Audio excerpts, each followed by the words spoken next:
What's up, guys? Welcome back to Sketch RC. Have you ever wondered how Traxxas became the fastest name in radio control? Well, I did, and I made this video, so I hope you enjoy it. This is a story about two dudes that had an idea in their garage and they built a dynasty. So 1986, McKinney, Texas, they just went and saw the one and only Top Gun. They're rocking out to Danger Zone. Well, maybe not because they're in Texas, so they're probably listening to country music. But we all know Texas, everything's bigger in Texas. And what was big was Jim Jenkins and David Katz's dream. And their dream was to make cars that didn't suck. You have to remember, at that time, RC was a cruel hobby. It was all finicky little kits, tiny little screws. You had to put hours and hours in only to go on your maiden voyage and just watch it fall apart. So they kicked things off in '86 with their first car, the Wildcat. And well, it sucked. It was a four-wheel drive buggy, but they had some company called Bluebird make it for them, and it was a disaster. It was so bad that they literally recalled it, and they just wiped it from everything. They just never talked about it again. And they got right back up on their feet and they moved on. Into '87, they released the Cat. It was a 1/10 scale buggy, full electric, came with a pistol grip remote, it had an electronic speed controller, and the greatest part, it was ready to run. RTR! But people were skeptic at first. Sales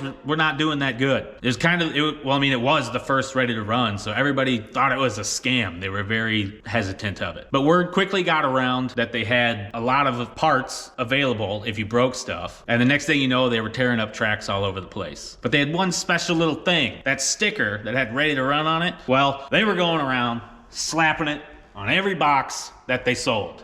But on that sticker, here's the secret, they had a 1-800 number. And if you called that number, you actually talked to somebody on the other line. And they helped you out with your newfound hobby.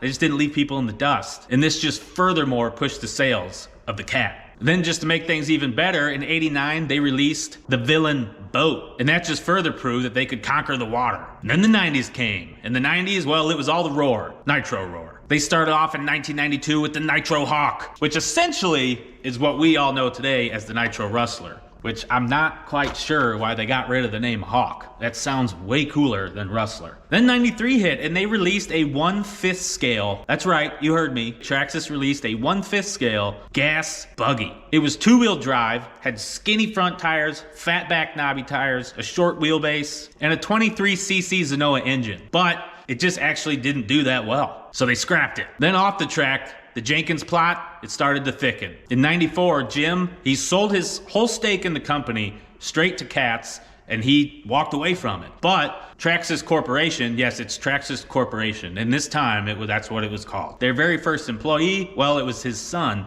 Mike Jenkins. And at the time that he sold his stake, Mike was the vice president, so he was left there to steer the ship. Jim knew he was leaving it in good hands. So they just kept plugging along. 1996, the Nitro V Boat. 1998, the Nitro Vortex Sedan. With all these models underneath them, they just kept momentum and cash flowing. Then they hit the real big jackpot.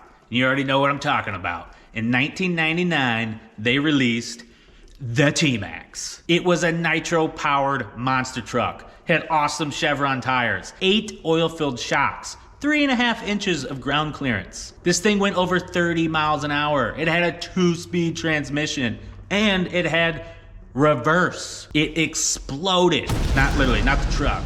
The market. The market exploded. Roughly, I couldn't get exact numbers, but from what I was reading, they sold roughly 50,000 units in that first year. That's absolutely insane. Could you imagine listening to 50,000 T-Maxxes just run at the same time?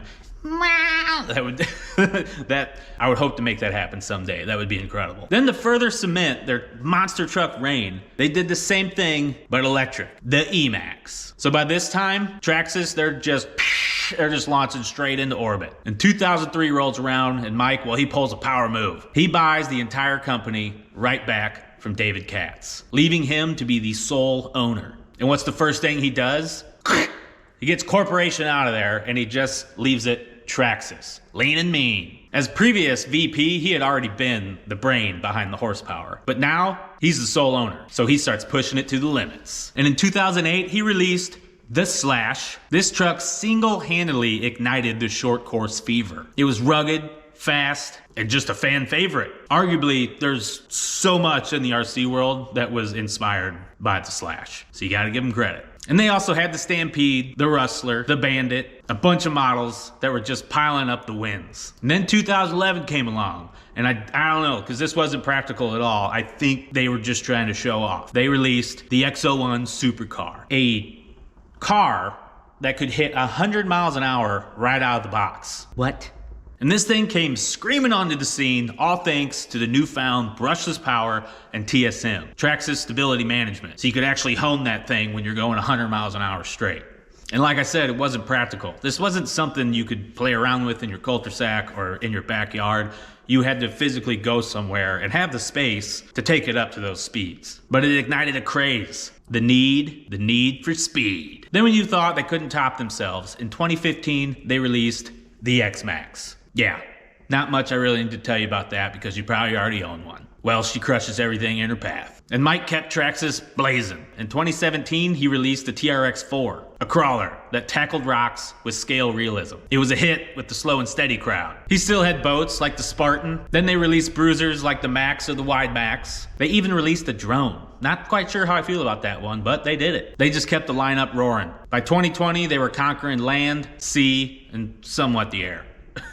And what was their secret? Well, they kept everything in-house, all their research and development. They made all their electronics waterproof. They built unbreakable chassis and warranties. Lifetime electronics. You could trade your motors in. They gave you the confidence to go test them. And then they just got wild. They started sponsoring stadium super trucks, like the real ones. Mike Jenkins even raced them, and I think he won a few. Motocross and NHRA funny cars. Which leads us to today. Love them or hate them, arguably Traxxas rules the roost. From the Wildcat flop that got recalled, to the X01 and its triple-digit insanity. They've roared for nearly 40 years now. They have many models that lead the pack, and they're still growing to this day. Jim and Katz, well, they sparked it in '86. But Mike, now the sole boss, turned Traxxas into a horsepower dynasty. So when you're out at your local skate park and you see an X-Maxx bashing, or you hear the sound of a T-Maxx still ripping up dirt, don't hate on Traxxas. Because if it wasn't for them, this hobby really wouldn't be where it is today. They pushed the limits, they pretty much created ready to run, and they held a pretty high bar that everybody else had to compete with.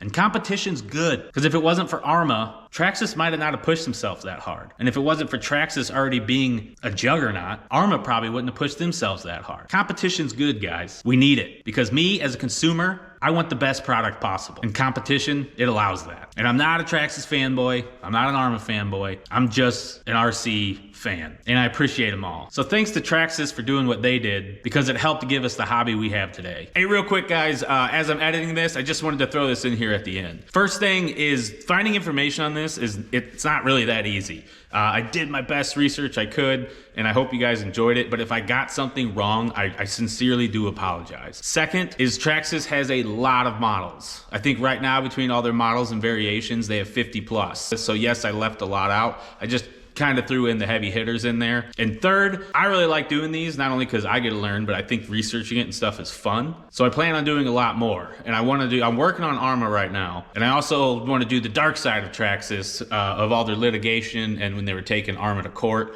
over all that. I think that would be a blast to discuss all that. So if you like it, just know that I'm going to do more. And if you don't like it, that's too damn bad! So, all right, thanks for watching, and I'll see you on the next one. All right, bye.